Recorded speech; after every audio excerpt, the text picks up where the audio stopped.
Di na nakaporma pa ang dalawang hinihinalang tulak ng ilegal na droga matapos mahulihan sa ikinasang drug bypass operation ng mga otoridad sa Ozamis City. Magbabalita dyan si Patrol Woman Riza Sahonia.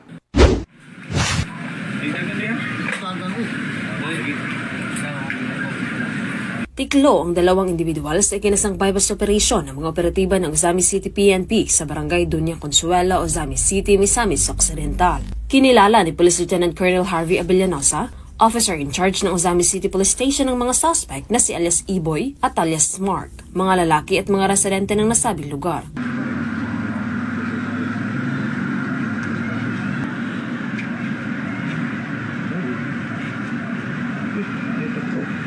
Sa ikinasang drug bypass operation ng mga operatiba ng Ozamis City Police Station ay nasamsam ang mga pakete ng hinihinalang shabu at isang 500 peso bill na ginamit bilang bypass money at iba pang mga non-drug items.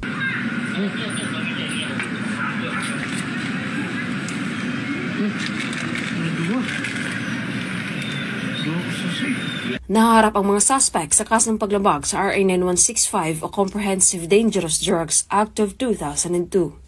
Mula dito sa Northern Mindanao, ako ang inyong Police News Network Correspondent, Patrol Woman Riza Sahonia, alagad ng batas, tagataguyod ng balitang pulis.